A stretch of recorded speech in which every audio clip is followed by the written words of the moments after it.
black people. Dude, it's insane that may end up in somebody up in some corporate level making a decision that ends up, killing somebody else. What about them? Like, where does all of that end is the point.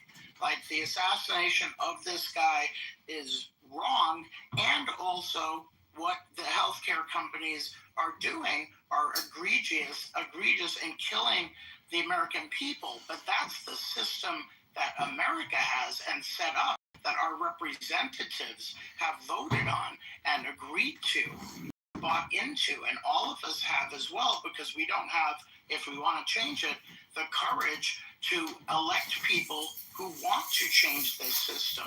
So are all the representatives then responsible? So where does that end in all of this?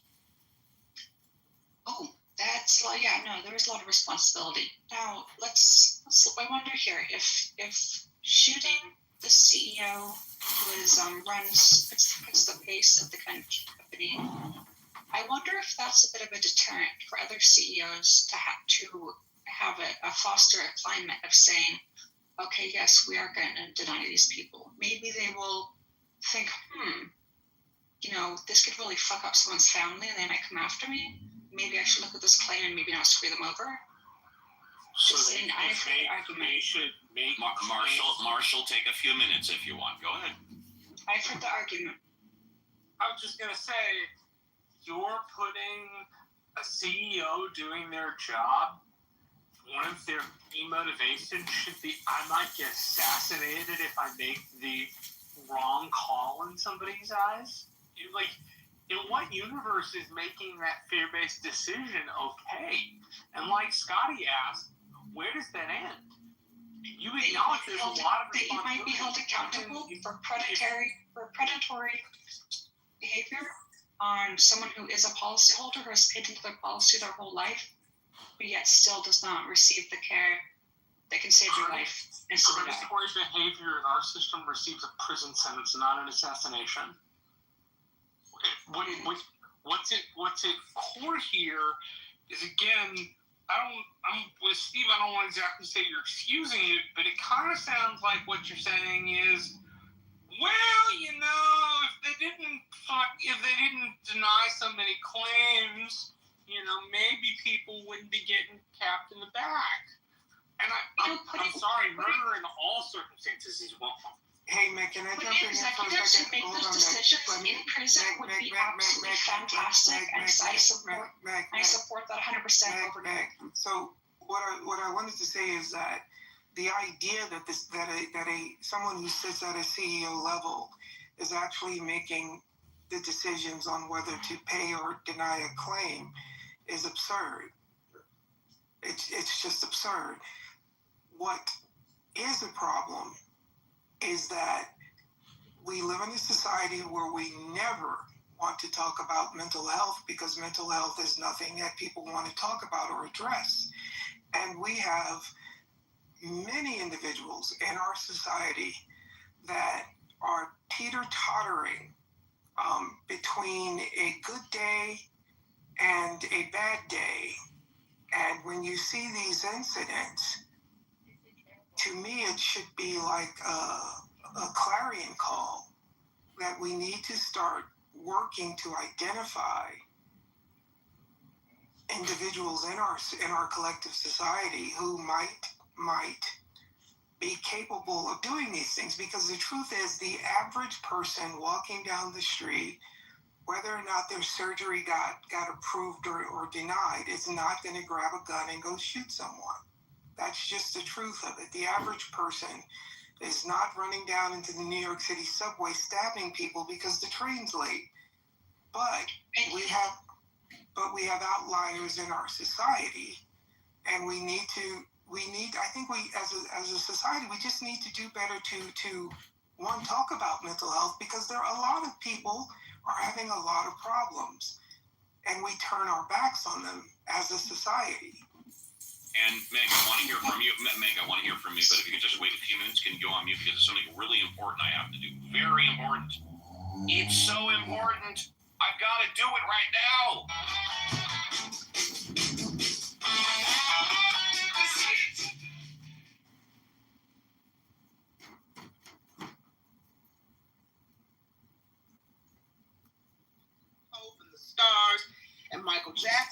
issue with him, and he goes out in public and films himself antagonizing folks to get them riled up, and then he accuses them of being anti-Semitic, and I'm like, I don't know why members of the Jewish community doesn't. No, he's a shit disturber, and that's why I don't even like to talk about him because I don't want to make it relevant. He's a fucking. He is, in my opinion. I don't hate him as much as other people do. Advisor.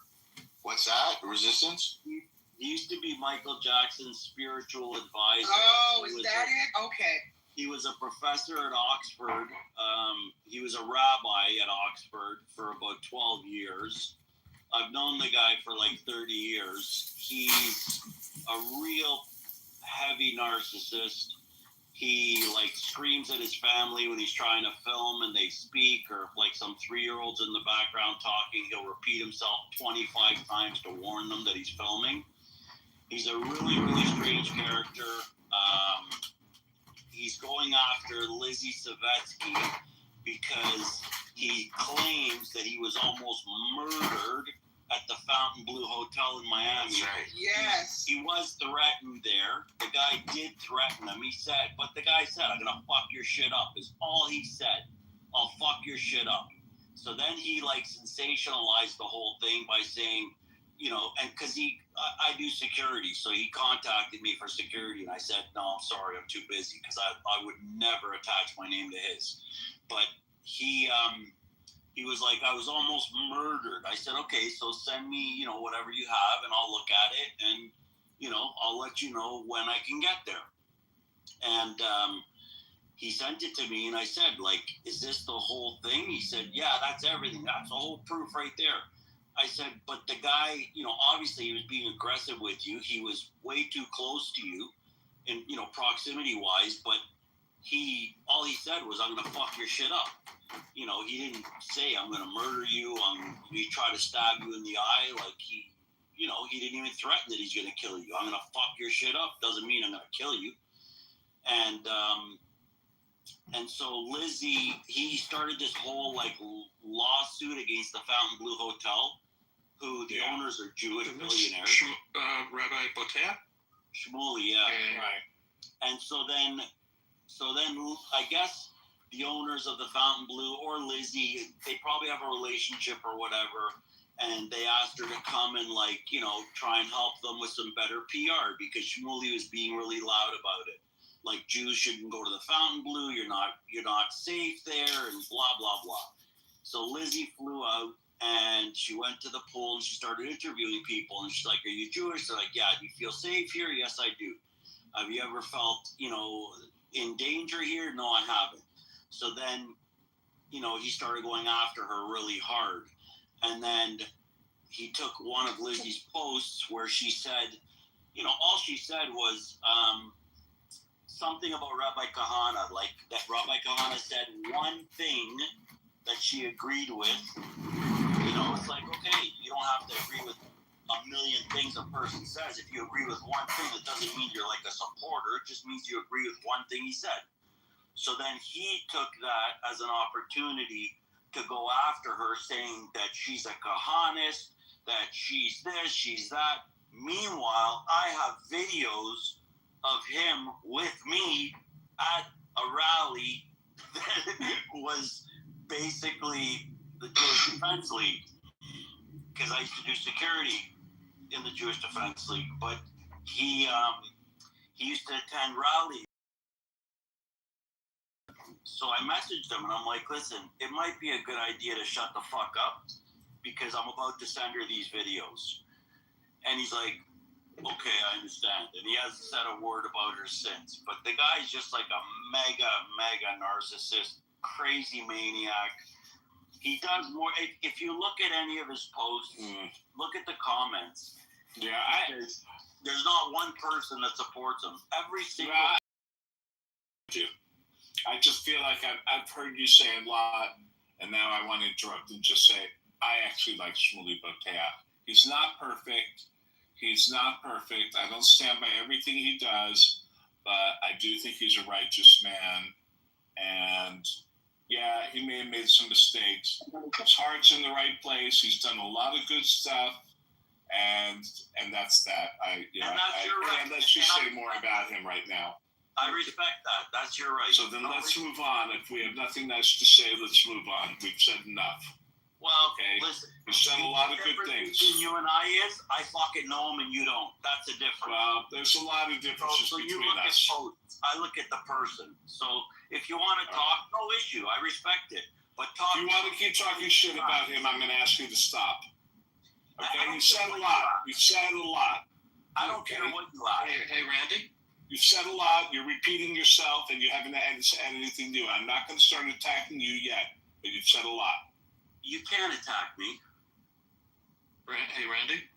Yes. You're not gonna like this, but I agree with him. I don't think he's a good look for us. I think he's not a good look for rabbis. I think he could get his message across in a different way, and I just think it does us a disservice to be that aggressive in people's faces. I don't know him. I'm just observing his posts and his videos and stuff, and that's my take. I'll leave it at that. Right. Guess what? He's stressed out like a lot of other people. October 7th in the last 2 years has stressed out a lot of people, including him. I think he's only human. I have no beef with him at all. Okay. Aleph, what's up, bro? Who were we talking about? Rabbi Shmuley. Oh, he's sorry, I won't say that. He's a disgusting character. Sorry, and he's always been like that. I just think he has done so much damage and drawn so much attention to himself because he's a narcissist and he loves the attention. Also, the whole story with the Fontainebleau Hotel in Miami, it was really disgusting what he did, especially with Lizzie Savetsky. It was absolutely vile. And he's not done himself any favours whatsoever. And also, I shook the guy's hand about 4 years ago at an event, and he shook my hand like a wet fish. And my late father, always told me, when anyone shakes your hand like that, never trust them. Absolutely. Like a limp handshake? Yeah, an extremely limp handshake. Kiss the Navy goodbye. And he was also busy chasing all the celebrities around the room as well. 16 took dramatic cuts. Listen, hey, Greg, how he can walks U.S. his officials talk, make cuts as for you the U.S. know. Navy? He has multiple children in the IDF. He's not perfect. But listen, Randy, there's nothing wrong with calling him out. It's like saying that we shouldn't call out Buttercup. No, it's a lot different. All right, I said what I said. He's not an enemy. He's just somebody, he's not an enemy of the Jewish people. Yeah, but Of course he's not. Of course he's not. Here's the issue: is he makes us look bad. I don't think he's a net positive for the Jewish people. Yeah, he doesn't help. He doesn't help. He actually hinders more than help.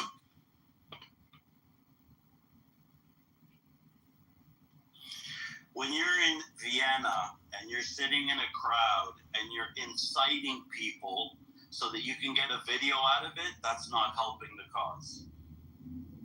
That's got nothing to do with helping the cause. You want to help the cause, no issue, help it. If someone accosts you and you want to video it, I understand. But don't incite it so that you can get it on video. Oh, he touched me. Where's the police? Let's get him arrested. That's what he does. And that's a fact. That's not my word. That's a fact. Listen, this is what he did in the Fontainebleau Hotel as well. There was a whole story behind the story that he posted as well, and it wasn't good. Right, exactly. Wait, I can't. It's okay, man. Hey, Yaakov will take I it. did say something. I thought maybe it was a delayed reaction because I said something very similar to Aleph.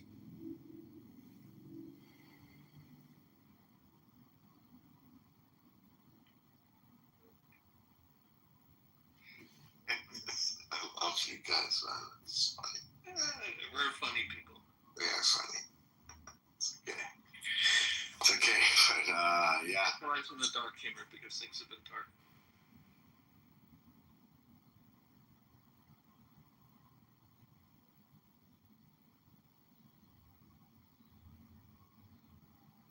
I want to enter primatology class in schools, and I want to be a teacher of that class at a school.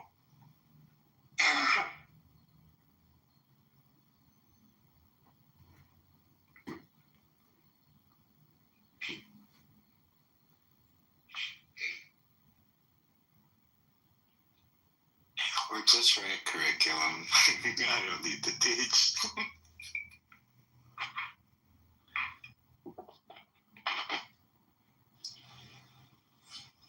BB, did you see that the fighter jets were scrambled over Canada on Monday from 3 flights coming in from Germany, landing in Calgary with bomb threats? NORAD scrambled a bunch of fighter jets. No, I just sent you something though. Can you look at that on WhatsApp? Let me know if you know that first.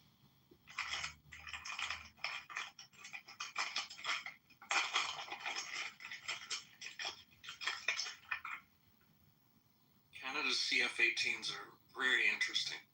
Jewish. Yeah, for sure they are. You know what's interesting? In the bottom, they have a painting of the canopy. So it looks, you can't tell, like, if you're looking at the bottom or the top in a dogfight. Not that they dogfight much. Yeah. Yeah, exactly. It's very, very interesting. Well, the shame is that there aren't that many in Canada. No, it's like 18 or something like that. There's like 4 of them. Yeah, no, I think there's a little bit more. There's 70. Yeah, something like that. Yeah. That one's 18. Well, that's why Canada relies so heavily on the U.S. for protection. Good to have a big brother. It's very good to have a big brother. They should treat him better, if you ask my opinion. Yeah.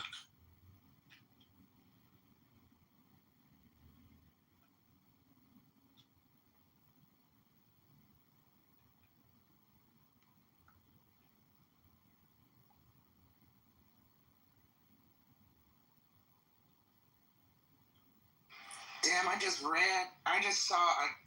got a post from NBC. Disney has pulled Jimmy Kimmel Live indefinitely after the host comments about Charlie Kirk. Now I gotta go see what he said about Charlie Kirk. This is crazy. Yeah, what did he say? I'm about to go Google it right now to find out.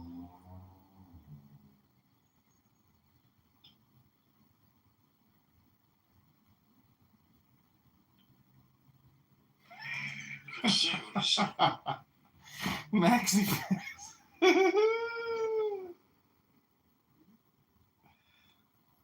Who? Jimmy Kimmel.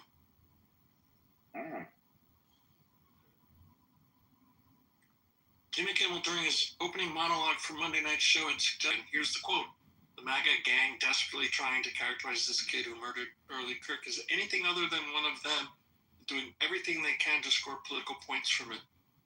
In between the finger pointing, there was grieving," he added. Well,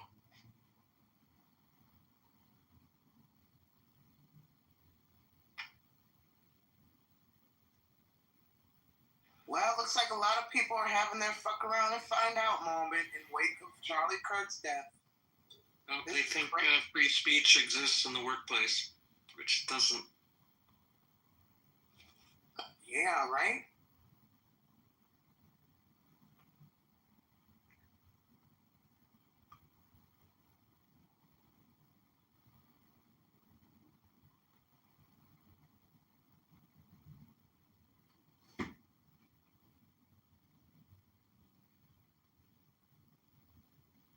Yes, my baby.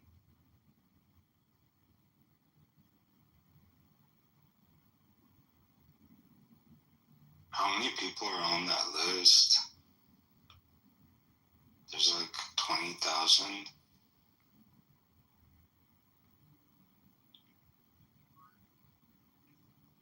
What if you get the list of people who said things about Charlie Kirk? Well, I can't defend it. What happened? I think it was like 20,000 a few days ago.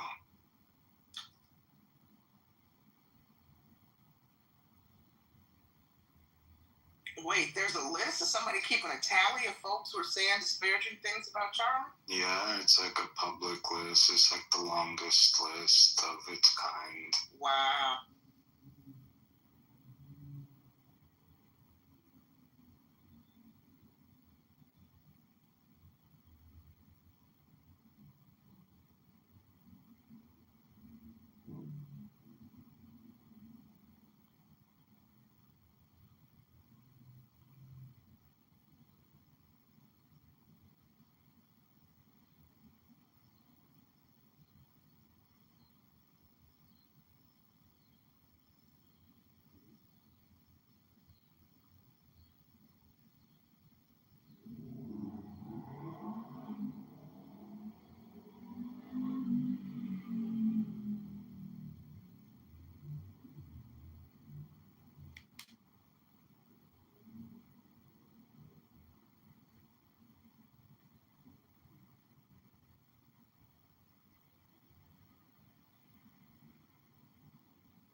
I went to Google it.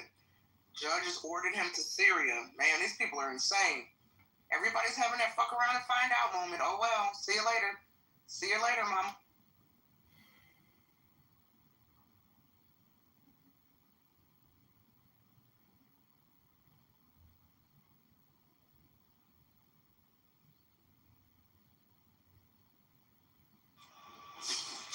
Did anyone see that Jimmy Kimmel's show was canceled because of some disparaging remarks he apparently made about Charlie Kirk? Yeah, we were just talking about that when you were on the phone. Oh, Yeah. sorry. Good timing. I just saw that. That's why. Yeah, good for them for doing it. Yeah. Normally, Dad used to say every decision has a consequence. Absolutely. Shouldn't disparage people, especially those that are not here anymore. Well, specifically those that are not here anymore. Well, to be honest, he was disparaging Trump and his allies. He wasn't disparaging Kirk. My read of his quote, here, he said,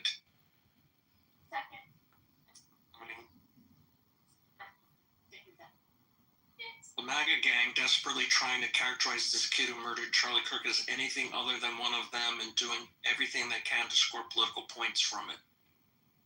In between the finger pointing, there was grieving. So, he was really trying to get political points from it, not disparaging the guy who was shot. Yeah, true. That's my read of it.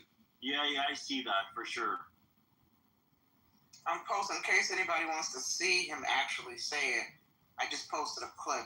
I show a clip from Twitter of Jimmy's remarks.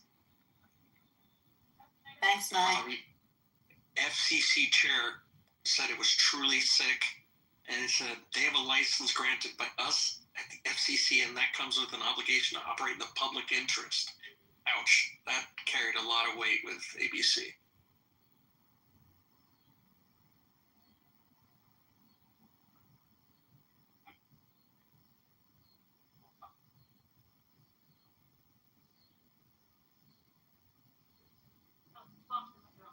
And at the FCC, he was really on their case. This is a very, very serious issue right now for Disney. We can do this easy way or the hard way. These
Thank you, George.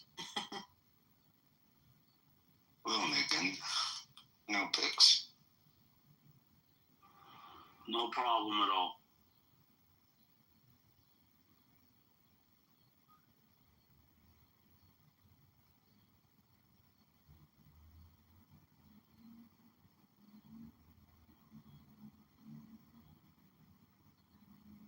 Daniel, are you still in this room?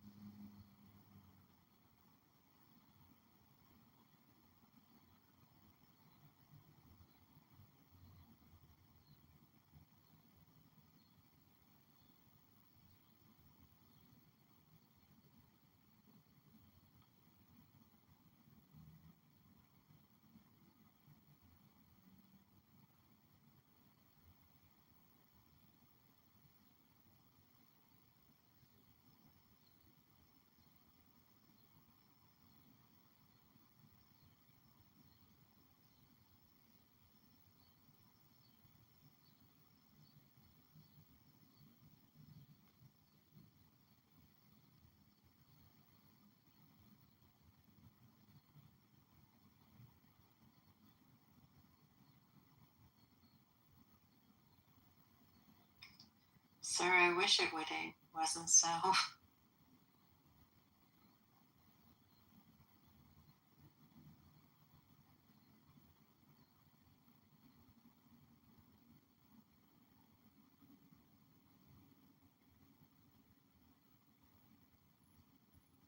Jewish, El Normo, Yaakov, I have to leave and you guys are on the phone.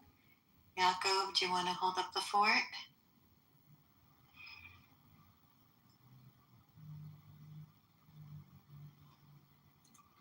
Did BB leave already? Yep. Yeah. Gotta get Harry up here. Is Harry there? Oh, okay. Why do you want Harry up there? He's the best. He's funny.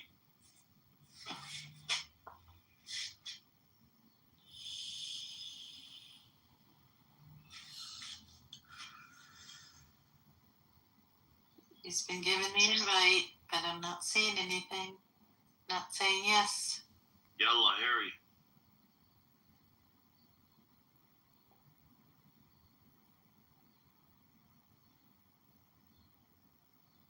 It's not coming up.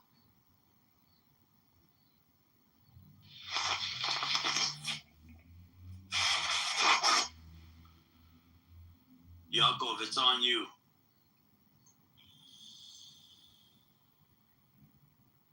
I'm not hearing anything.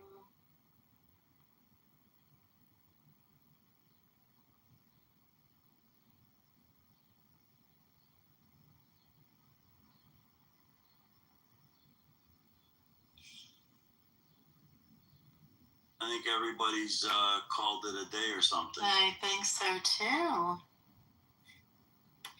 Well, I have to go, so let's see what happens. You guys have a really good night. You as well.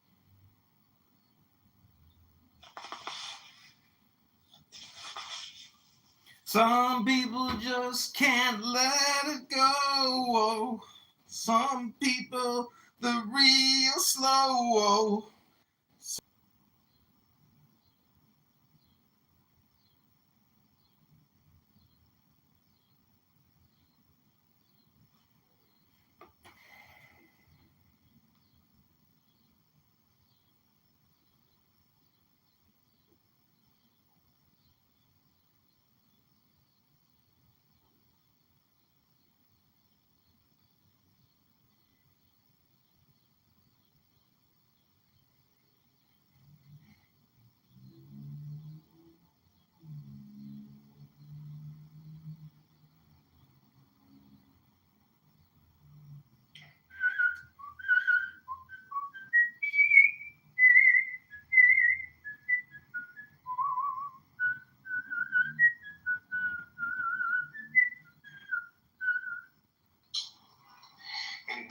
find the commandments of Yama and Niyama mentioned, though we must never forget that the conditions of success vary for every individual, and that Crowley might advise one people to drink more unless unless there is a declared war, that extreme unless virtue is a necessary there is condition like for one who is unless you are desirous of actually attaining defending this life, and Again. meaning not like not to say that you can blow up an abortion clinic or something like that.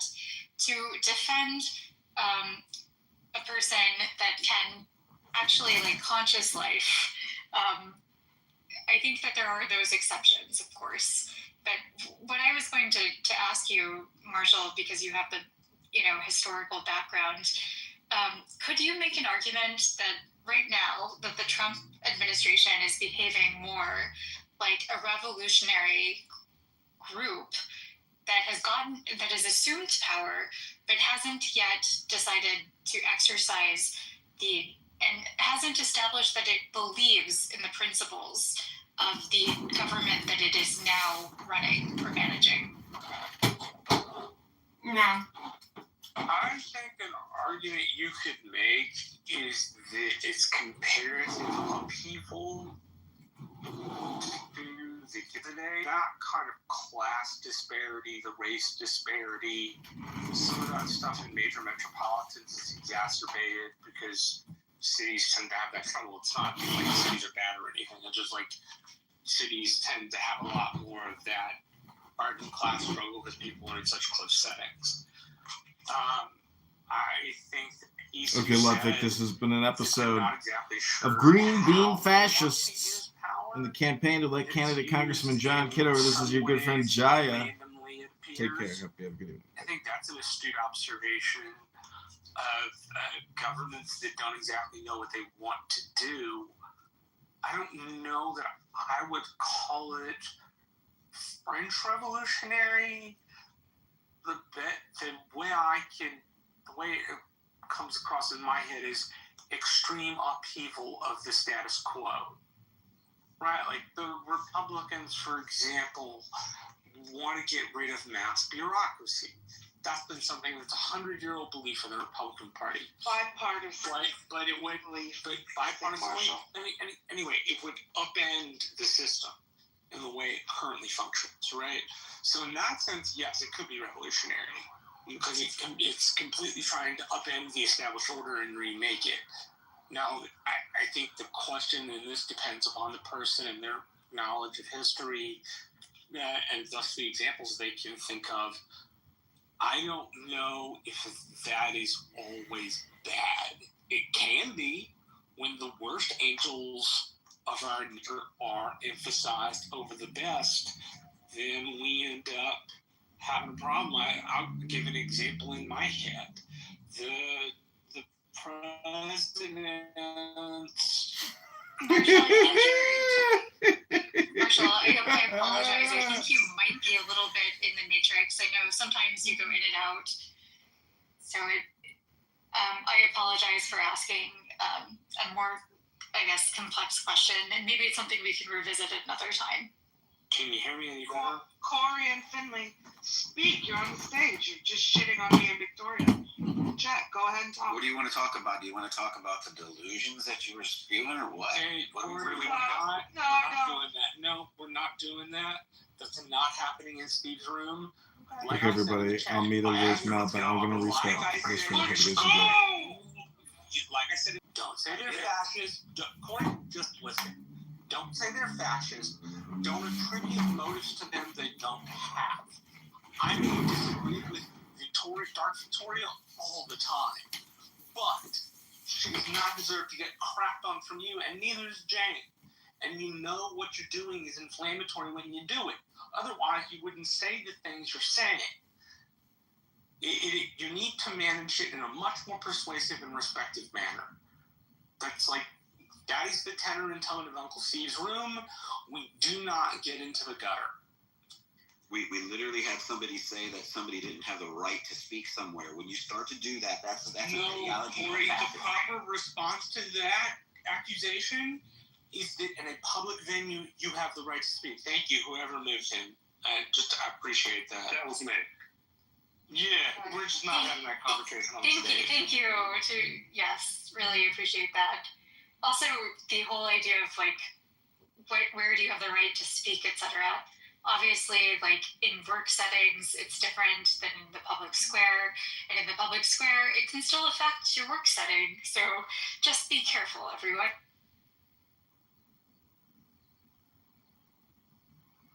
Thanks, Marshall. Hey, James, I think you wanted to say something and we got tired of that morass. What were you going to say? Actually, nothing. I was just responding to the. Oh, okay. Go ahead, Dara. Jane, why did you say thank you to Marshall? Because he showed a modicum of pleasantness to me that I appreciated. The modicum of niceness was what? Telling that guy, what's his name again? Yeah. I'm just going to Already forgettable. I'm just going to take a point of moderation. We're talking about the subject, not about the moderators. If you'd like to get about the subject, I'm happy to have you. I do want to Probably my white woman. No. Yeah. I was. It was just like. I felt appreciative that one Republican would say one pleasant thing. That was moral. But would he say it when you're not here? No, I don't think so. Yes, he would. I think he would. And Marshall. Of course I would. Marshall's a very pleasant person, and there are a lot of Would you very say nice. would you say it for us, Dismal, when we're not around? Yes. Yes, I defend her when she's not around. We're getting off track. We're getting off track. This is not. I'm just. But I think the whole other conversation is for another room. I haven't been able to. Because your thoughts about me, and we're not Oh, talking she's about. asking me something. I appreciate this. It was gonna be a longer conversation, but everyone feels like they're hit as soon as we start having a conversation. As you've noticed, a lot of your stages don't have a lot of people from diverse backgrounds. I wonder why that is. I wonder why you're not able to be in spaces where people from other communities are having conversations about this, where they're talking about what the issues are around this. What point do you not get we're not talking about me? I don't understand why this has to be a referendum on me instead of the actual subject. Why are you feeling You're not actually Because you were talking about me. I feel like this is a diversion though from the topic of the space, and it was this is literally meant to be about. Is this topic not about the critical thinking after party? I thought we were talking about Uncle Steve's space. No, we were actually having a conversation about subjects relating from the death penalty to health insurance to whether or not people should be killed or whatever. We weren't talking about moderators. We weren't getting into the personal shit. That's what we were talking about. Okay. All right. Well, I'll let you people talk about the things that you would like to talk about, because clearly you do not want to have a conversation. That's correct. Okay. Goodbye. I don't think that's. 24 hours ago, and the room is still here. Not sure if it's the same topic, but congratulations to the members. I couldn't hear most of what you said. It sounds like you're actually in the plane that's taking that photo right now. Time with the mic. No, I'm walking. Shout out to Winnebago City of Public Transportation.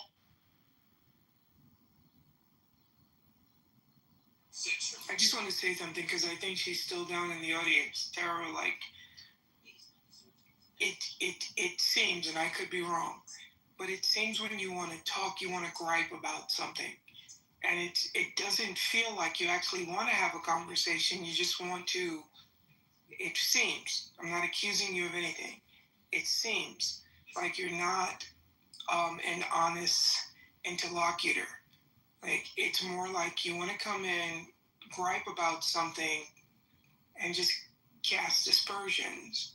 And I think like anybody up here, it's tough enough to stand on their own, but it doesn't actually seem like you actually want to talk about anything. as opposed to talking about someone.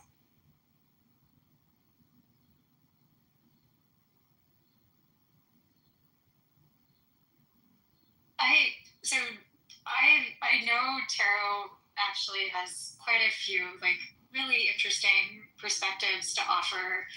I don't follow people like willy-nilly, especially on my new profile, and I think sometimes it's really easy in Clubhouse to go into a conversation about the setting of the space rather than the topic, and so I really think that you guys do a great job of trying to moderate, but sometimes, and perhaps it was like my own fault, I did ask a question that led Marshall down like a little bit of a history lesson or history rabbit hole, and maybe that was for another space as well. So I did get off topic as well. So my apologies.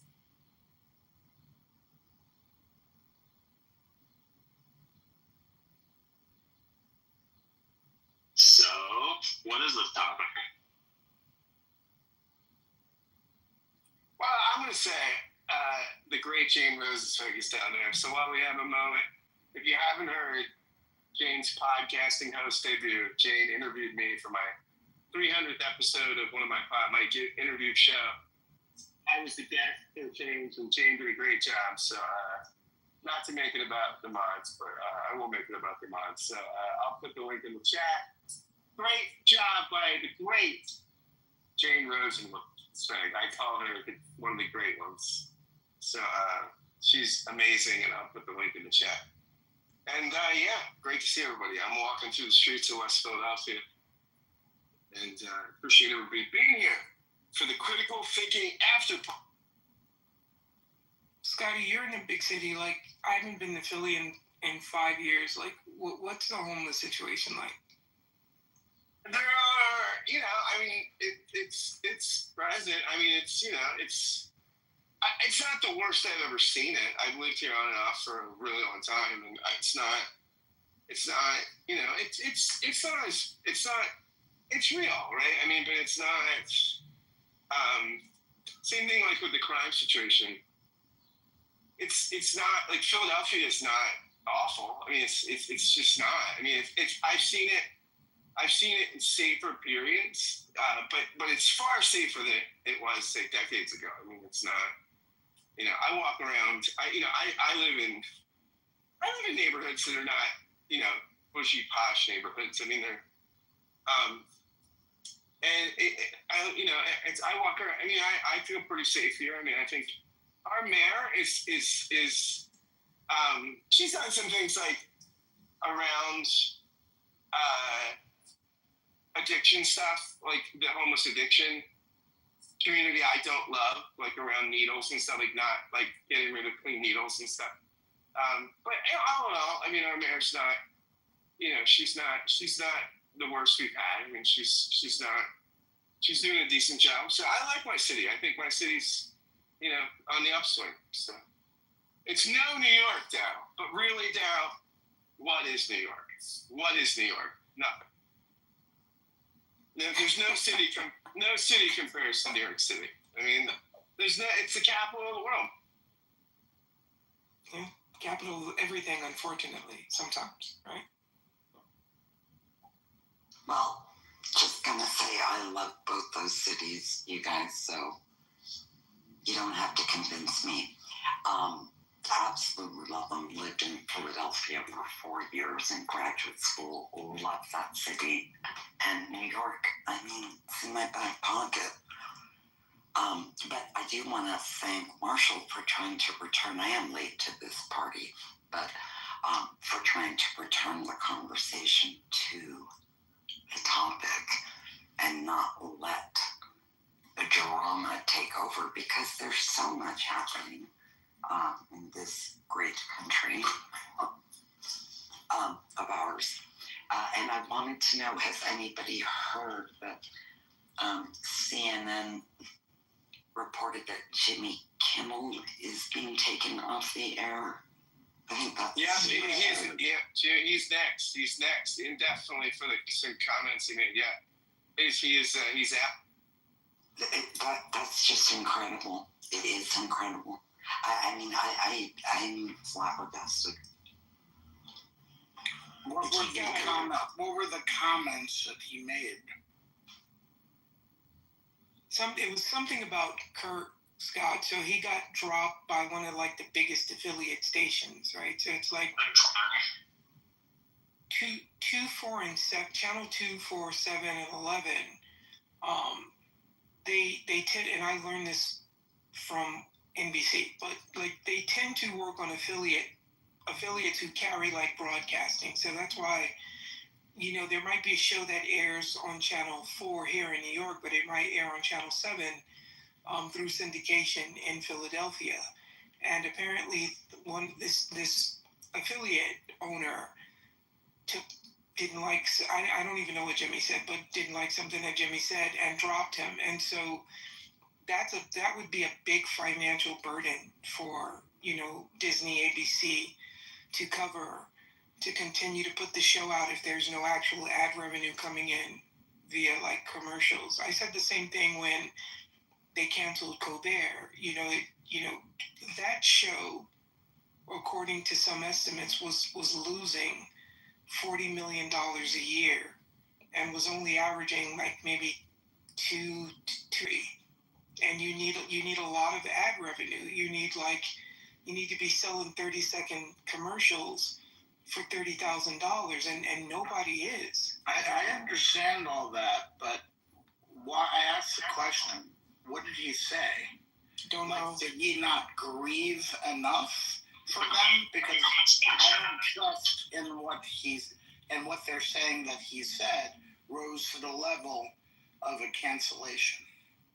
The quotes in the chat. I didn't find it particularly egregious myself, but the guy who owns Nexstar does. So This is what's interesting to me. It's objectively not egregious. What's so interesting to me is some of my conservative friends, some of my best friends are conservatives, that feel like that they are so oppressed. I've been talking and texting with people around some of these issues over the past couple days, and they act like they're so marginalized. I'm like, you're taking down media personalities. Like, this is what I mean. You have cultural power. You know what I mean? Like, they act like they don't have cultural power. They've got massive cultural power. They've taken down Colbert now. They've taken down Jimmy Kimmel now, right? Like, I mean, it's just interesting because there's this sort of conservative narrative oppression story, and it's like you've got all branches of government, and people are so afraid that they're canceling major programming. How are you not in the driver's?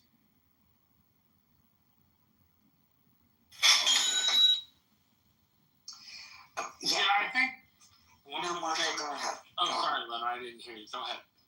No, I just want to, to talk about these cancellations, because it just scares me. This really, really frightens me, because we're moving in a direction that has nothing to do with American democracy as I know it. I mean, did the Democrats ever cancel political satire? Where, I mean, we all take for granted, some jokes might be way off color, but we take for granted that political satire is allowed and can be heard with several grains of salt, right?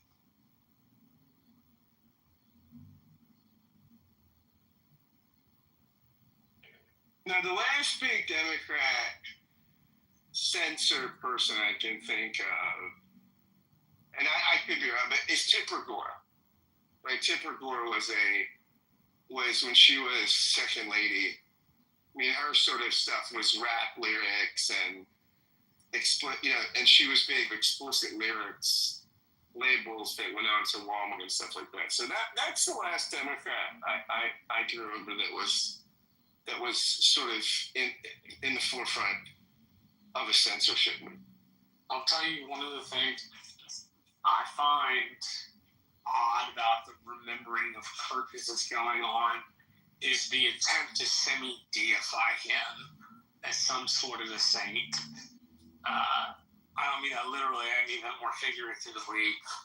The kind of idolatrous behavior that is going on with his memory is, I'm sure, by all metrics, he was some sort of a devout Christian. I don't know which denomination he was, but he believed heavily in God. The man who believed heavily in God, I highly doubt would want himself to be made into an idol. It just seems yucky. I'll also comment on the thing where conservatives feel oppressed. Conservatives feel oppressed. I live in an area that still has governance of Democrats in Texas, and it's had it for over 100 years. I don't feel oppressed in the Rio Grande Valley. I think it is weird to, in the wake of this stuff, get one's feelings hurt. People are allowed to think Charlie Kirk is a terrible person, while also thinking he didn't deserve to get shot down like a dog in the street. Those two beliefs can be in one's head at the same time.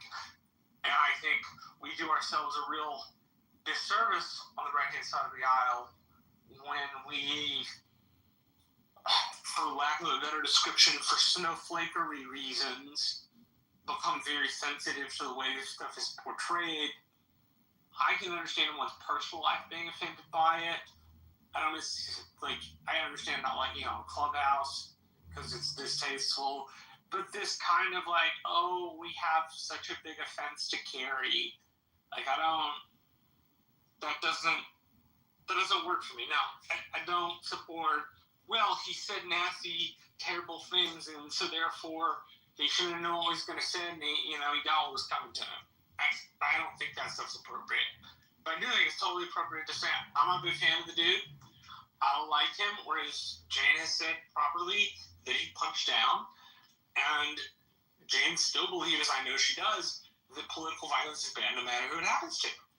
Right? Like, I don't understand the conservative head, the conservative side, why we can't both of the pieces in our head at the same time. Because it gives you the can anyone hear me? I guess not. Because, hold on, Tucker, 1 second. But, this is selective because, again, I've been, blowing this horn. We're not talking about Epstein.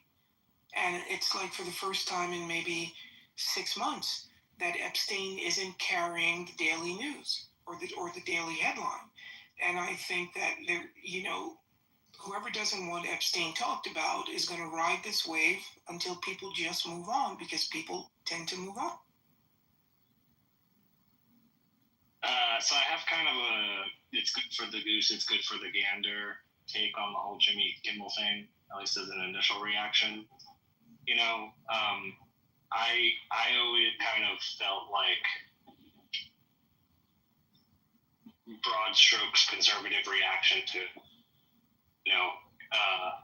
cancel culture was, a bunch of pearl clutching, essentially, because the way I saw it and the way I experienced it was people were like, well, no, I'm not going to consume.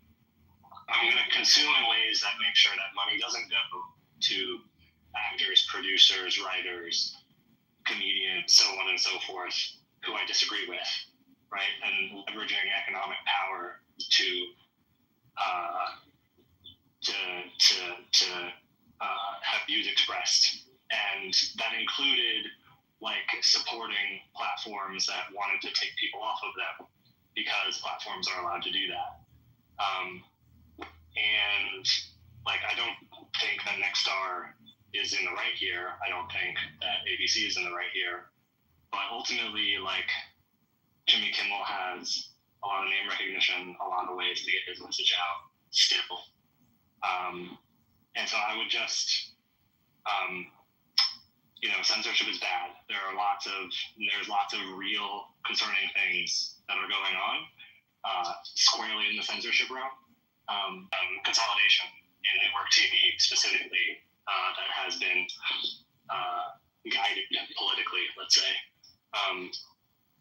But again, I don't think, people acting on their, on their sincerely held beliefs in the marketplace is the censorship critique that I want to adopt.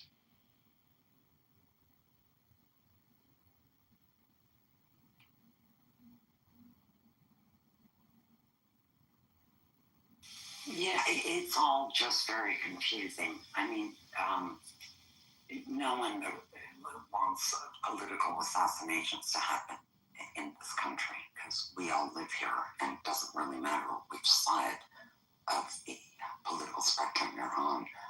That's evidence of a society that's really collapsing and hurting. So, and a democracy that's in trouble.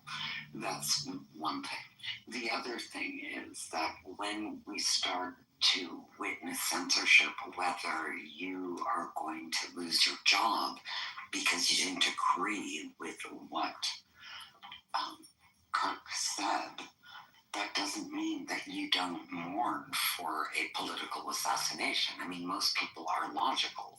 We don't celebrate assassinations, right? Otherwise, we wouldn't be following the law. And this is a particular extreme example. Not that any murder is okay, every murder horrendous, but this was really extreme. But to lose your job because you said publicly or on social media that you didn't agree with him, these things, we're going down a very slippery slope of censorship and a turn towards authoritarianism, and that is something that I really worry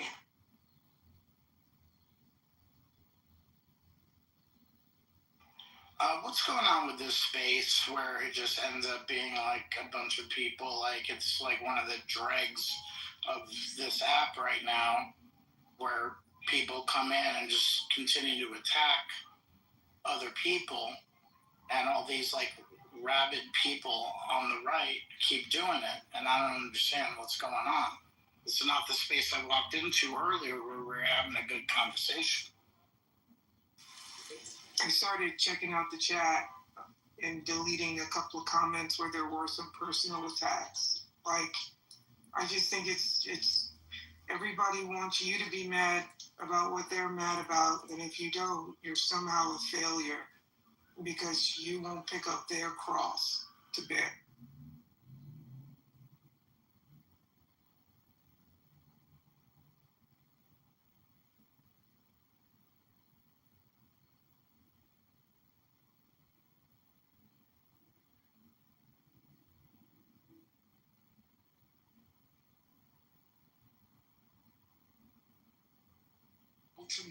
Hey Chuck, if you got some stuff to say in the chat and you're on stage, you should be willing to say it on stage and not in the chat.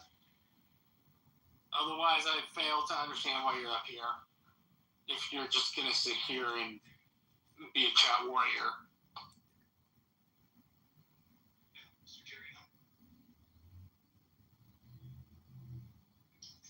His record is despite good reports from his CEOs, he was repeatedly transferred. Administration communications. Yeah, quite well with this. No, it's nothing like that. Janice Harris was also technologist. It's not that. Hey JCC, how you doing? Yeah, I'm good. That's good. Done working for a little bit. Thought I'd come back. How'd this room go? It was good. It was good. I'm with Scott. It was good.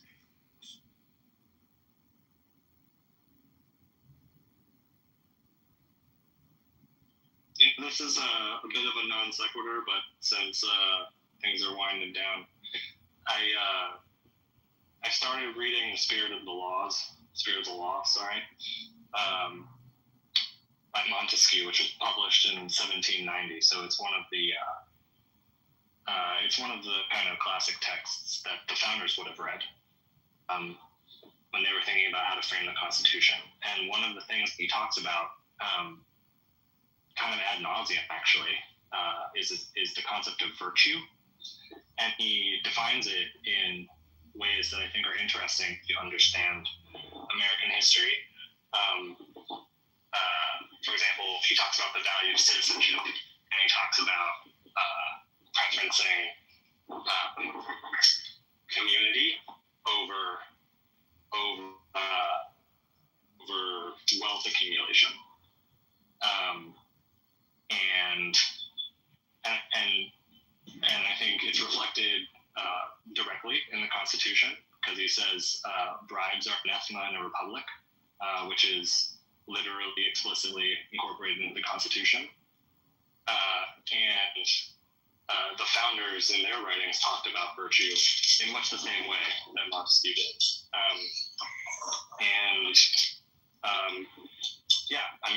I don't know. I just passed a part where he says very explicit, a republic is in decadence when magistrates preference making money off of their position because it shows that the morals and the virtue of the republic system have been corrupted. So it's just very telling. And I think just one aspect of U.S. history that I think has been lost on many people is before kind of the Industrial Revolution, and like the 1870s, 80s, Americans as a people generally the concept of a good life was not getting super wealthy. It was like having a homestead, and what they referred to as a competence, which put you among your peers, right? It allowed you to be among your peers. It didn't separate you because you were so wealthy that you couldn't understand what the people were going through. So, just wanted to share those thoughts.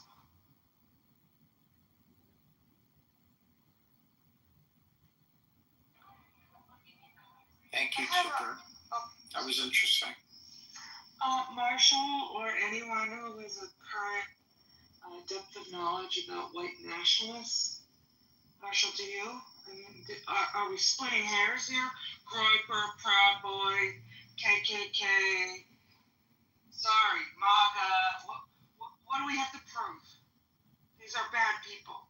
They're anti-American values. Is that safe to say? Does anyone want to argue? And I'm not saying American values, by the way, are executed purely, but why is there such defense of these radical, maniacal, homicidal, evil groups? What's up with that, Marshall? I mean, I'm asking you an honest question, politically. Chuck Finley, read the Constitution.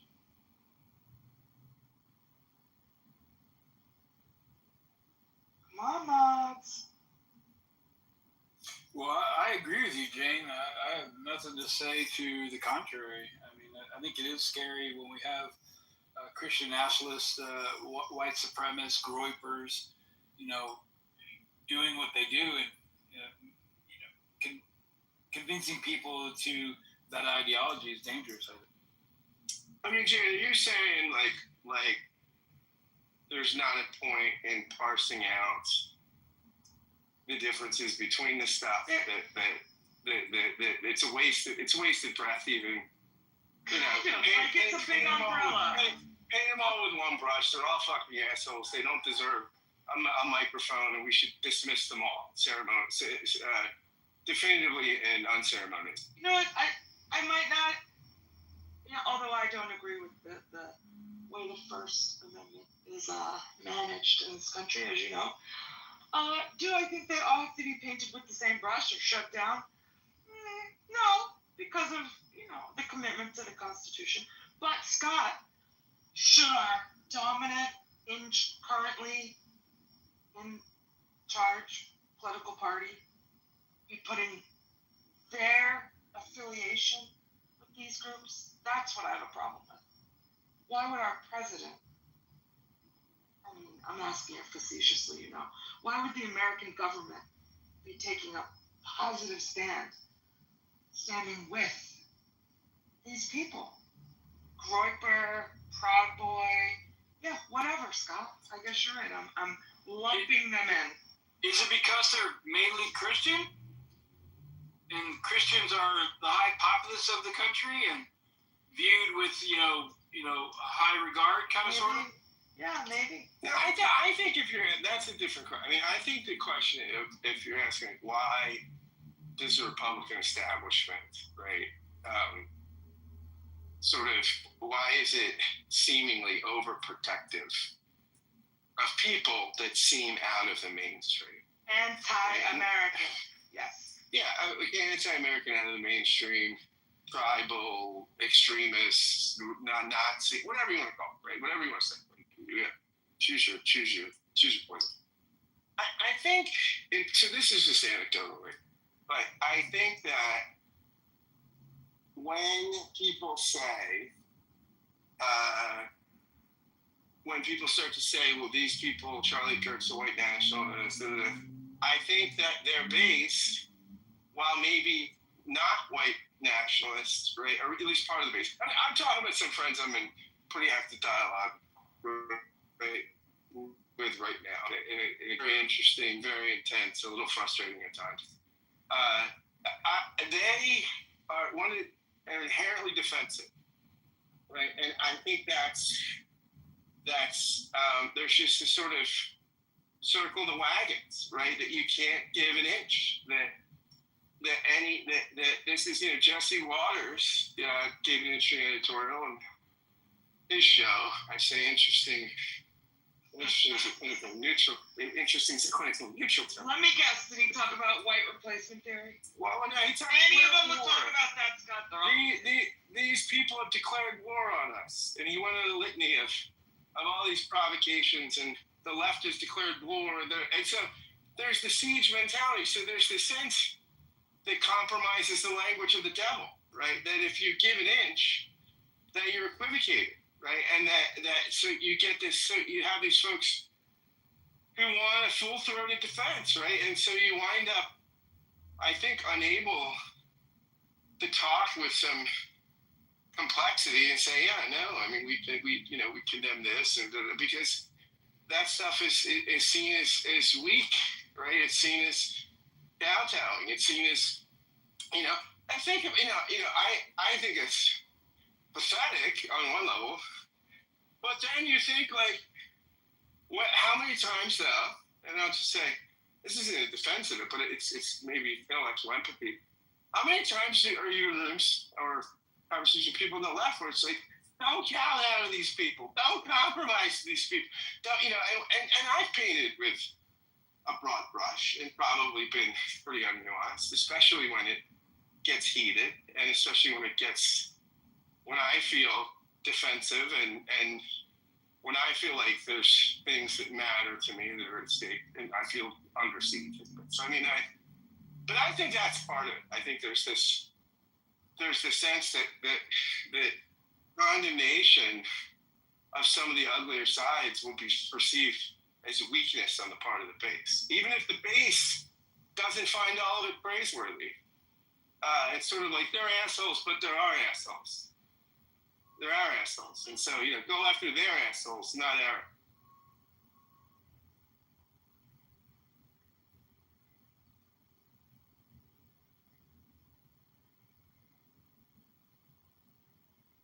But I take full ownership of the fact that that's impressionistic and anecdotal. So what is that worth?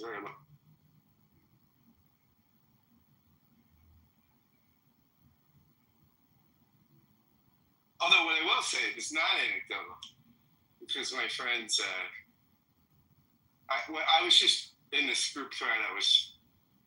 I was pointing to just all these studies about sources of violence, right? Political violence, and it's not nuanced.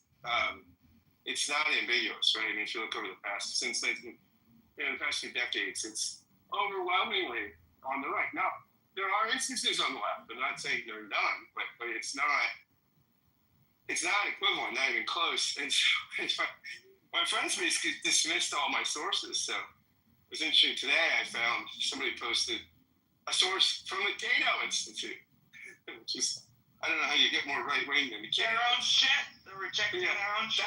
So I'm going to post that tonight. That will be, of course, denied. somebody said to me when I was pointing out the studies, don't believe the data. I said, what if I just go by the data? Don't go by the data. Go by your eyes. That's what okay. I mean, well, my eyes tell me a lot of stuff too, but I feel like there's this sense in which we could try to have a more objectively anchored conversation. But this is. I thought the left. I thought we were the subjective emotionalists, but that's less and less the case. I am totally sure. Tara wanted to come up. Tara, I did not. I tried to disappear. Oh, there you go. Sorry. Here, I'll bring you up. Okay.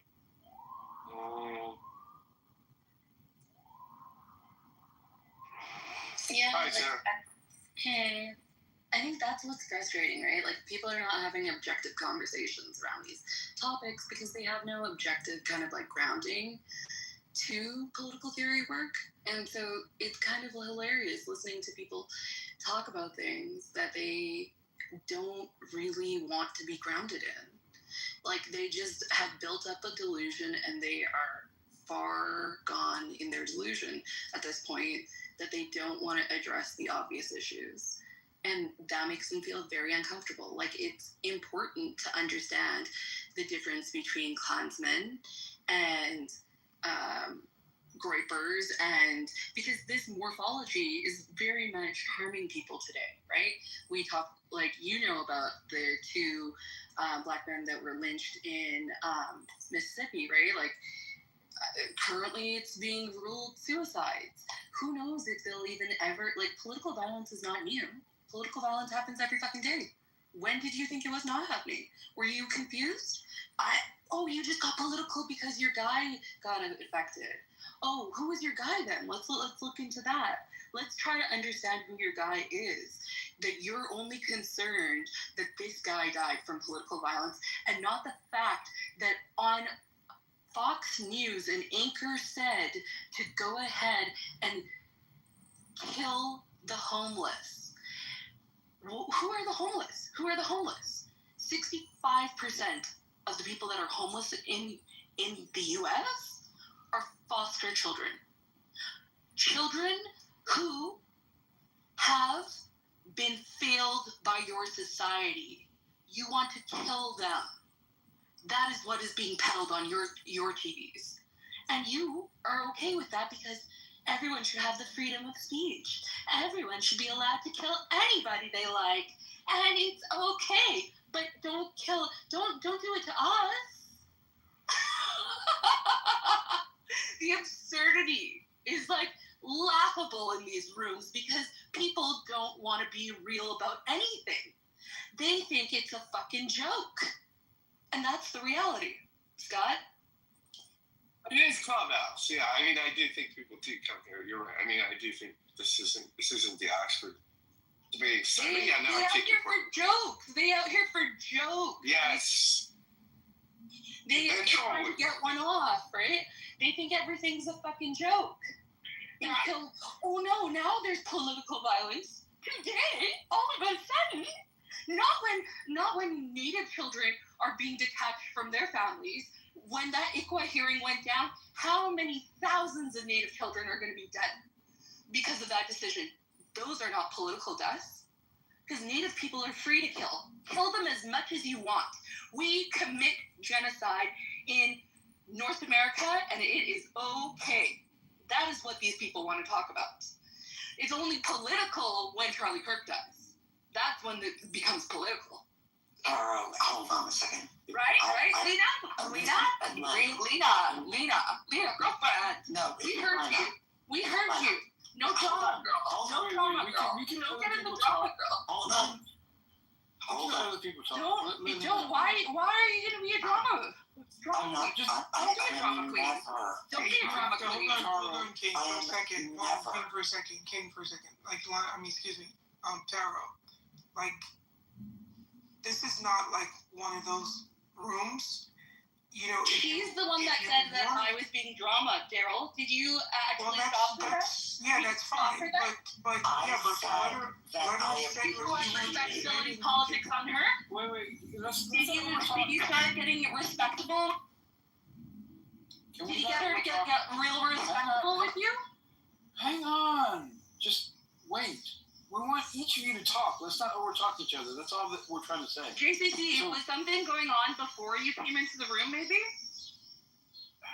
All I'm seeing is someone wanting to chime in a little bit. You might just want to let the moderators that were in the room at the time deal with the problem. The problem I'm seeing is you're over-talking someone trying to put their 2 cents in. You would see it that way, JCC. You would see it. Well, you know what else I see? I see you going down to the audience. How about that? For them, C's.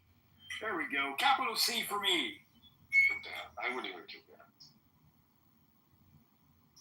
Let's bring it back. Let's give her a shot. Yeah, give her a shout out. Give her a shout out for being a bitch. There we go. Yeah, I just called her a bitch. I don't think she's a... Come on. Come on. No. I call it like I see it, bro. Come on. Let's not sugarcoat it. All I was trying to do was allow 2 people to talk, bro. That's it. Okay, can I just respond? Taro, you're a very emotional person, and I respect that. I spoke, I think, very logically, and I'm not interested in emotionally addressing the issues.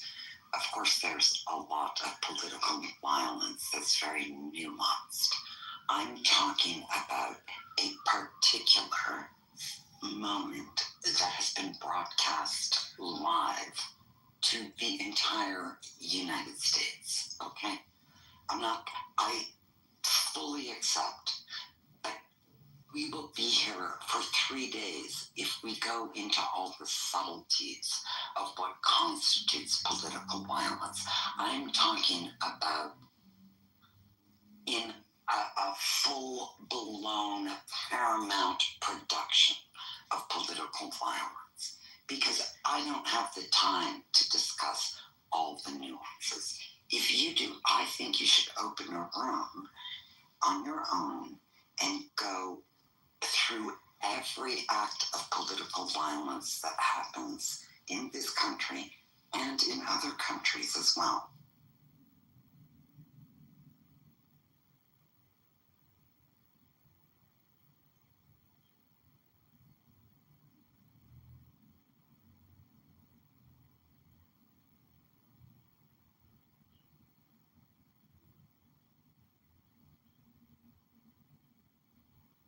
I guess she doesn't want to. Roya, welcome up. What's up, everyone? What's the topic? Not the one that started. Neato.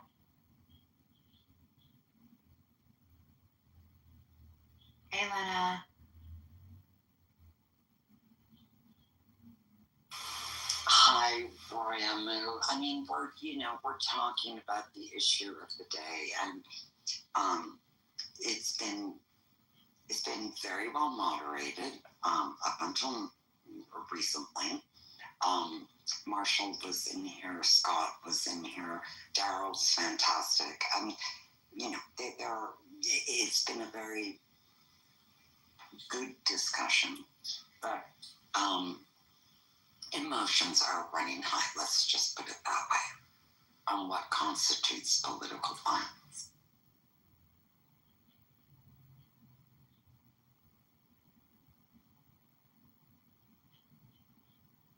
By the way, I mean, it's a interesting topic. Like political violence is definitely one of those terms that gets thrown around a lot, but, actually sitting down and seeing like, oh, well, what actually counts? Like, is it only physical harm or, is it politically violent to implement intimidation tactics? Is coercion considered political violence? As the prior speaker, I think it just got a little bit unhinged, to be fair, but that is a question. Now, if that's not the question of the room, whether or not, systemic violence also, is political violence, those are all things that can be unpacked and, civilly. But yeah, I'm gonna listen more to see what the room has to say, so that I can listen and respond accordingly to the temperature and specific frame that you guys are laying the conversation out. Well, glad you're here, Roya. Because you're always a voice of reason. And it has been a reasonable space until recently. But yes, I mean, there are a lot of things that we've touched on. Why Jimmy Kimmel has been canceled, why Charlie Kirk is turning into a martyr, and we're going to have a spectacle on Sunday.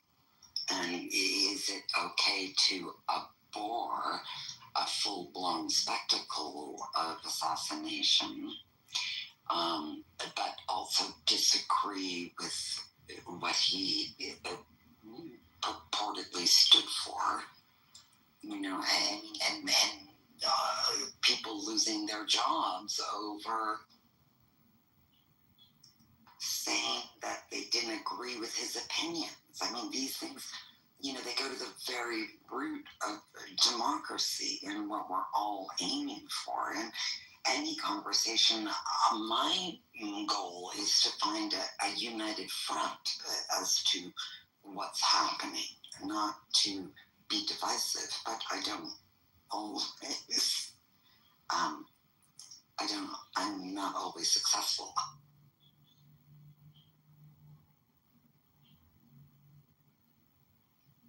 Hey guys, JCC, you still there?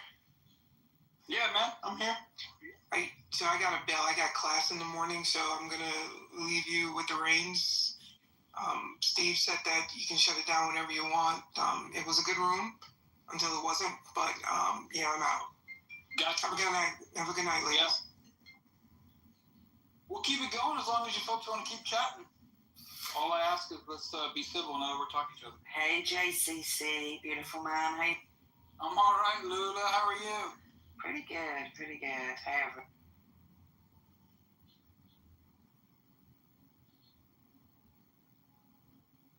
So just with reference to people getting fired, have they not been fired because they've kind of been laughing about him being killed and celebrating him being killed? No? I thought that's what was happening, and that's why people have been removed from their jobs, not just for disagreeing with him. Or am I wrong?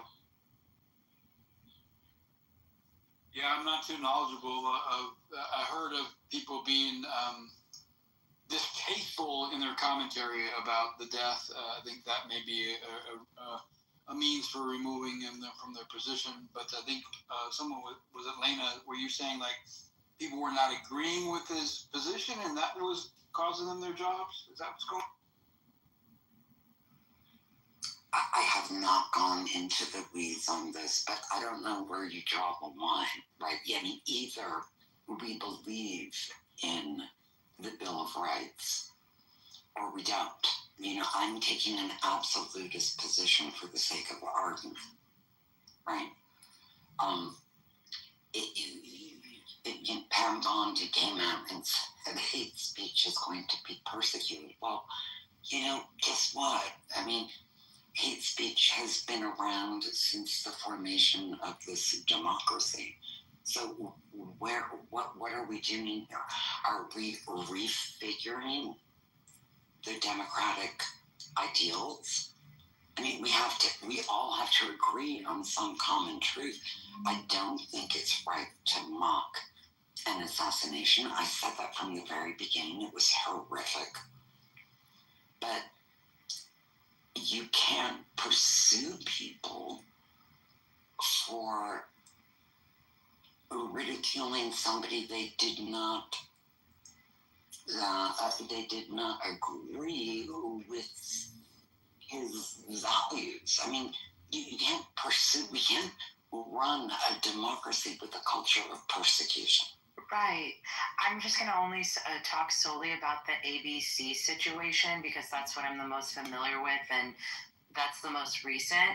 So, I mean, I don't think that it's okay that ABC pulled Jimmy Kimmel off the air. Like, yes, they're a private company, and yes, technically they're not bound by the First Amendment in the same way that the government is, right? But, you know, the principle still matters here. Like, when networks are going to be punishing speech just for being offensive or, I guess, politically inconvenient due to the zeitgeist or whatever it may be, or their, you know, the bottom dollar of their, you know, their broadcast and their network, it just sets a really dangerous precedent, right? Like, it's telling comedians, journalists, and, I mean, it sends the message to everyday people that you can speak, but only if your speech is market friendly and acceptable due to the temperature of the culture. And I feel like, or a segment of the culture, right? And so I think that really, I think that it definitely does create a rather chilling effect, like where, you know, people can start self-censoring out of fear, which is the opposite of what, you know, healthy development. The role of media, from my vantage point, is that it should broaden the debate and not. So, yeah, I actually think that ABC is being a bit of a sissy, and yeah. And I don't disagree with you, Roya, unsurprisingly. And I think that, but I think when people are, I've seen some of these TikTok videos where people are literally dancing, laughing, celebrating this man being killed. And a lot of these people are in positions of authority, a lot of them are teachers, and so on. You cannot be standing in front of a classroom and putting that on your public social media. You should be neutral in those kinds of roles. So I agree. And as a teacher, I'm a teacher myself.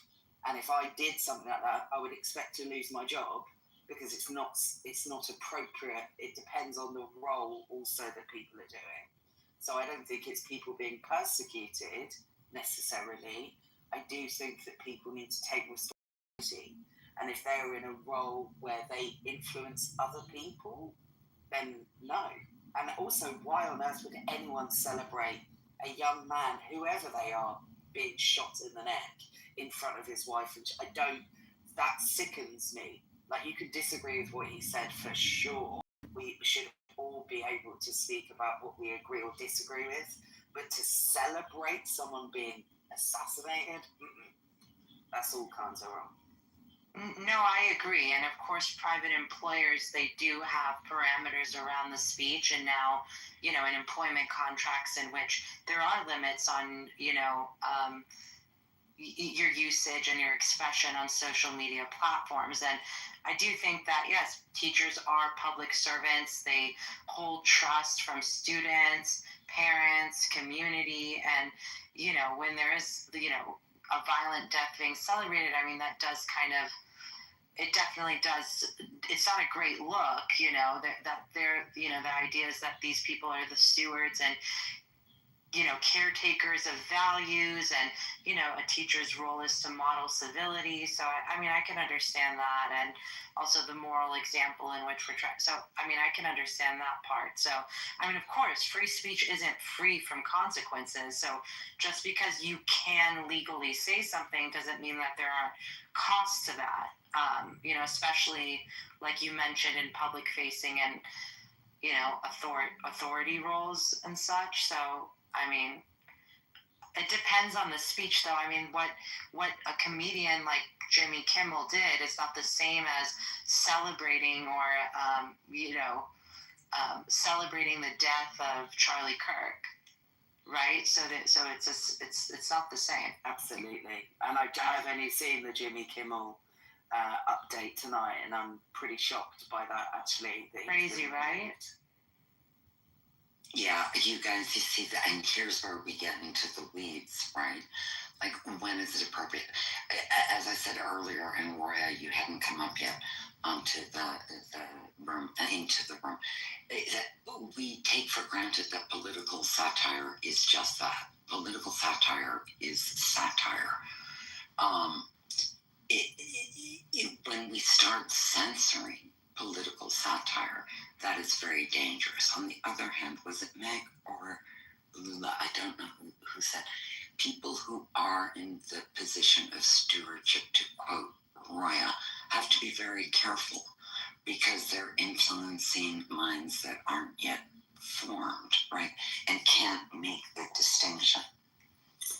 But, then we get into this whole issue of what's private and what's public now in discourse, now that we're living in this age of social media. We're crossing some boundaries that are very tricky to navigate. Well, I think we're going to have to catch up and really figure out what our values are, if there are any boundaries, because social media influencers are not public servants, they're not teachers, but they have the power to guide, particularly the young people, in some really horrible ways. Agree. Andrew Tate, like if Andrew Tate were to meet his demise, I'm sure a lot of teachers would be would feel relieved, even though the damage is done already, right? The normalization of misogyny and rape culture. I'm sure a lot of because a lot of children have regurgitated the nonsense in their classrooms. And I really think that we're not better for this at all. I remember, and maybe my memory fails me, when people were sharing cartoons of Obama as a monkey, and Michelle Obama like a monkey, and people saying that she was transgender as an insult. All of these things that occurred, I'm not sure that outside of only the worst or most egregious, then it does, context matters. It does depend on what's going on. But, Charlie Kirk regurgitated some very bigoted views, and the fact that I have to tiptoe around that for fear of sanction when it's the truth. It's not an opinion. These things aren't opinions. Stereotypes are not opinions. They're stereotypes. They're not based in fact, and they're very harmful. I think what people are missing is the fact that a lot of people were harmed by Kirk's rhetoric. Definitely bigoted views that I don't know if anybody has ever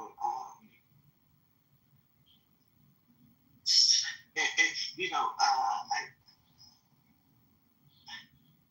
imagine Charlie Kirk saying that classifying and I'm just pulling this off of the top of my head because I know the shit that people say in the world, the dumb shit people say in the world. Imagine it coming from Charlie Kirk's mouth that Jewish people should not be classified under protected class citizenship because they're white, right? Imagine that, we're in an environment where people who have critiques about other governments that they're not citizens of are being sanctioned by the state. They're being sanctioned under pressure of billionaires, which is highly problematic. to kick these people out of school, to take away their degrees that they worked for. This shit is insane. Like, it's not just about Charlie Kirk. It's not just about Charlie Kirk. It's not just about Jimmy Kimmel. It's not just about Colbert. And I think that we need to be very serious about this moment as it relates to what exactly we're doing here. Because this is not familiar, at least in my lifetime. In my lifetime, people had the freedom to burn the flag if they so chose, and because it was speech. You don't have to like it. Klansmen have been on national TV. You don't have to like it. But again, it always seems very one-sided. It's just interesting to watch what people tolerate. I definitely did feel what that young lady was saying about the outrage and the energy around the perception of political violence, quote unquote political violence. Because I'm not sure that it's political violence, actually. I'm not sure that just having a political opinion and having reach, there's just a lot of elements going on, with the social media influence of the parasocial relationship, all the things. I'm not sure that I still have, but it's just weird. And sometimes, like, do our children need to be filmed getting gunned down in order for people to be as outraged? There was a school shooting at the same time it was occurring. I don't think the president said anything about that shit. And it's preposterous. Do we need to put video cameras in every classroom so that when inevitably those drills come in handy and they have to dodge for their life, and so we have to watch children being shot in order for us to be so moved, because we're turning all of our mores, all of our norms upside down for Charlie Kirk. And the reaction to Charlie Kirk, that's a political moment, but nothing for the children. And that continues to happen over and over and over again.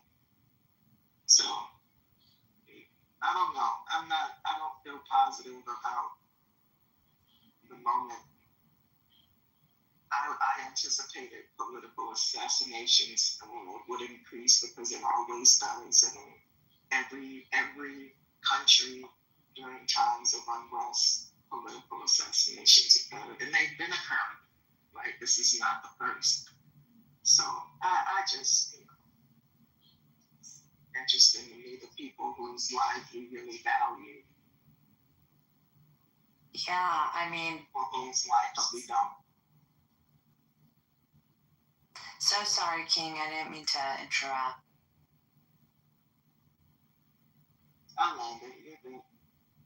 No, I mean, you're absolutely, like, what makes this moment so different is that, shifting from, condemning violence itself, which is, which is normal for just decent civic stewards to usually do, especially in the top position as president, but like to using it as a springboard to go after speech and then pin blame on an entire party in such a blatantly, not even cloaked or tacit,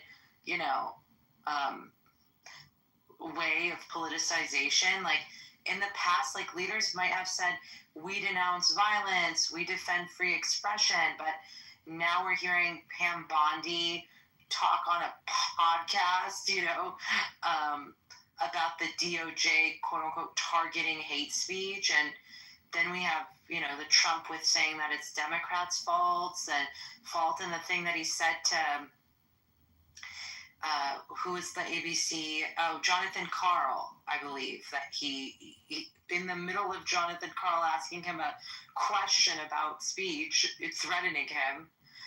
I mean, we are in really, really, really dangerous waters, and that's like a new line being crossed. All of these actions, instead of like drawing the legal boundary at incitement or true threats, it's not okay to threaten or say that there's the intent to broaden it to include offensive or partisan speech. Like, that's not about stopping violence, like what they're alleging. Like, that's about actually expanding power on who gets to speak and who doesn't, from my vantage point.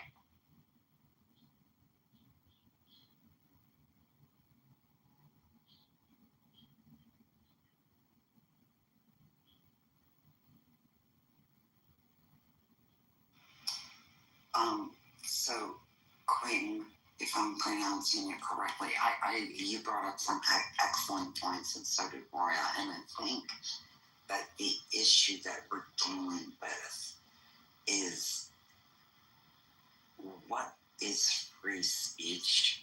Where are the boundaries of free speech? And when do we slip into an authoritarian system? And I think we all have to, I think that if we distill the issues, because if we're going to talk about political violence, that is so nuanced, that I don't think talk about that. But I think the issue revolves around what can you talk about and what can you not talk about under threat. And maybe, this is a reaction from the right for the years of what is perceived as left-wing elitist diversity, equity, and inclusion. I don't know what's going on, but I do know that we are at a sectional moment, a very pivotal moment, and I don't know where it's going, and it worries me. It worries me a lot. I'm sure it worries a lot of people.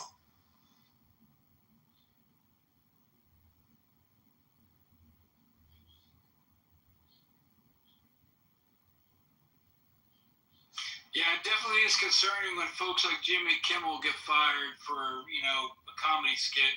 It's pokes fun at someone in a high position. So, yeah, where are the boundaries of free speech? That's kind of a good point.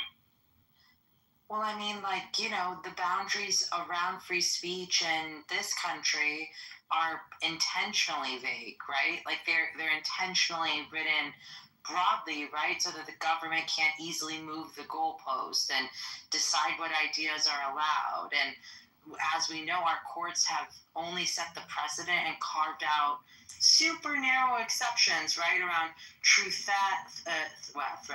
true threats, actual threats, incitement, and everything else is pretty much I can't remember all of them. I'm no lawyer, so the rest, whatever's left is kind of, everything else is protected. And so, I cherish that vagueness. That vagueness is the actual safeguard against authoritarianism, right? It forces us to err on a side of more speech, even if we don't like it, right? Even if we find it distasteful, even if we find it crude or crass or even morally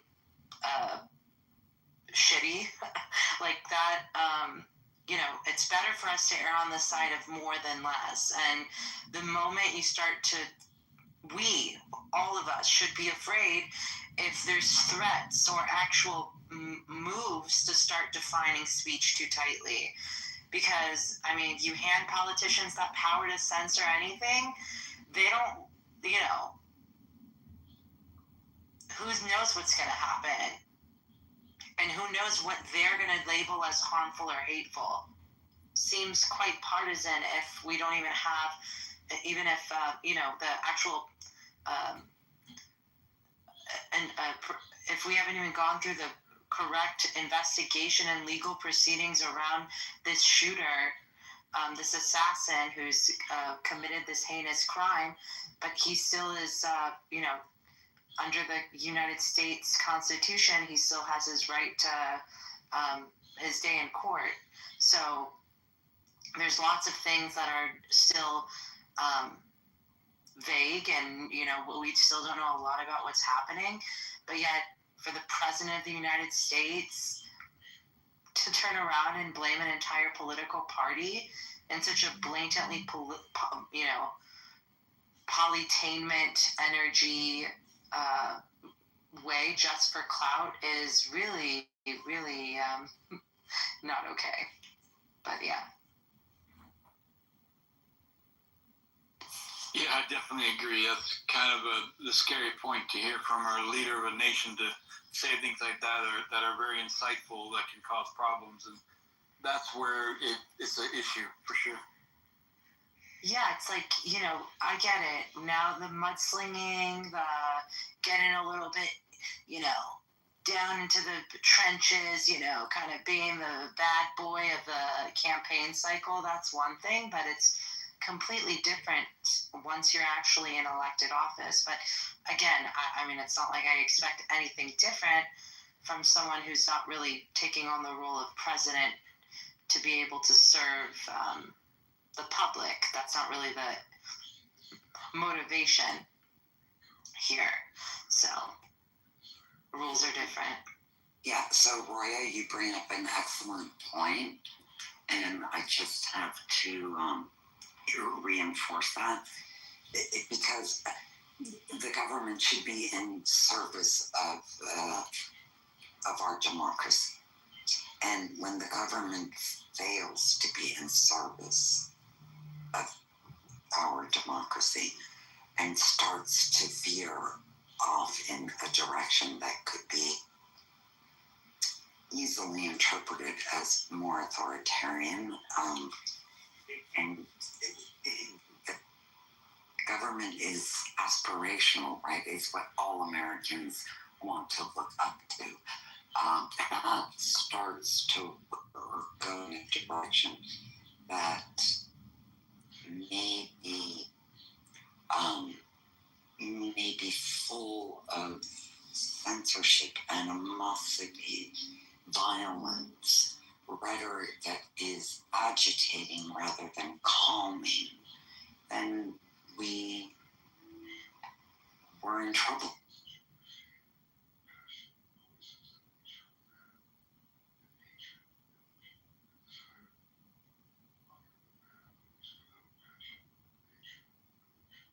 I definitely see the ACLU being very busy for a while now, so we'll see what happens.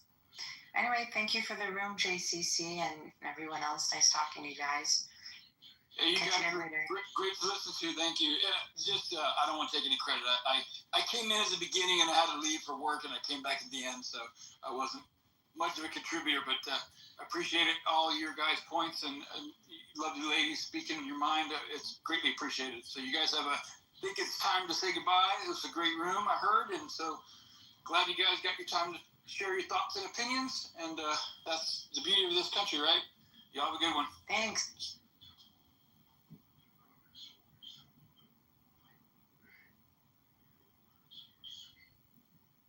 Was trying to mock the political Republican. Let's stop right there for 1 second, right? So, do you remember, like, about 5 minutes ago, Miss Deborah came on stage and she said that we already read that and asked you to stop reading, and then said, and you said that you're almost done, you're gonna read it again? That's exactly what you read 5 minutes ago. Yeah, you said you saw nothing wrong with it. But after I thought about it, I really agree with Tom C's. What I'm trying to. Sure, y'all are for me. Well, let me just add this and I'll land. I don't think he should be. I thought my dummy's kicking in, Just.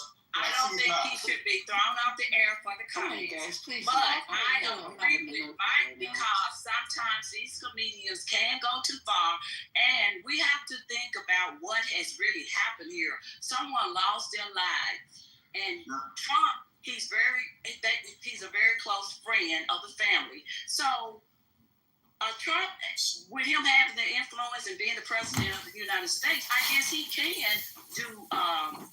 say something. Things could be done differently. If you're mocking the president of the United States, close family friend, then it's 10 seconds. We got a full stage, y'all. Please, we got a full stage. We gotta pass this around. Yeah, I'm still understanding how okay, to you. That I agree should have been thrown out the air. Why? What is that?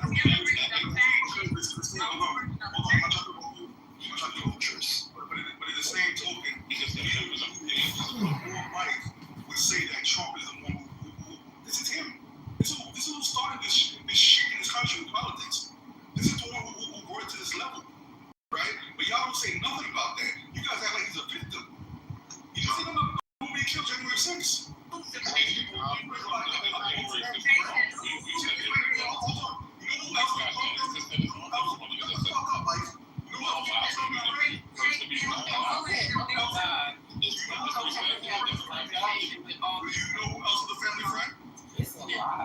You and that damn echo, it's hard to follow you.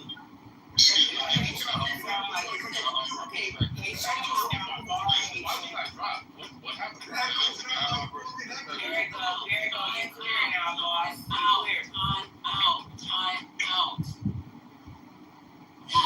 Come on, y'all.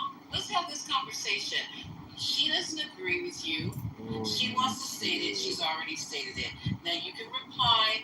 The reason you're so anxious to reply is because you don't agree with her. Now, if you agree with her, we be moving on. So go ahead, y'all, have your dialogue back and forth. Yes, you will. 1 minute. When Haitian is done. I cannot. Wow, you heard that, right? You heard that. They're a coon, they're a nut job. Yeah, bitch, I ain't gonna apologize. Never did a Democrat out.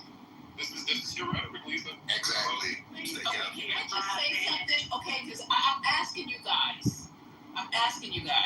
Can we have this conversation tonight without it going 100% left? Because I want to ask the people who are downstairs and not the ones on stage.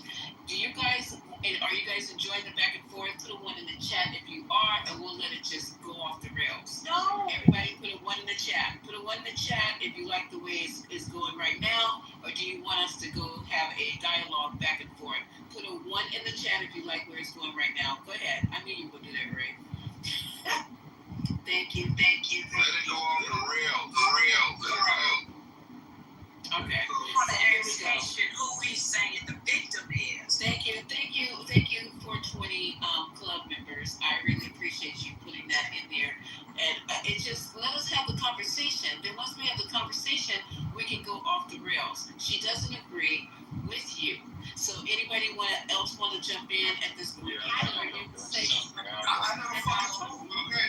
Hey, so I just said, ooh, child, put me in the queue. I just said, and I said it so very clearly, as an Haitian, are you done? I'm not saying you. You say this shit clearly, and then the fucking special acts come off a mic.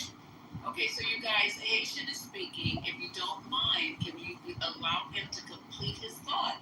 And then we'll go from there, because he has a point that I wanted to hear, especially the part about Gen 6. This is some important information. Please, Haitian, finish his point, and I promise you guys, because I have good mods. I have Gemini, I have Moose, I have Culture Lady, I have Sandra, who I'm modding for the first time. She always has very good information. Stop with the eyeballs.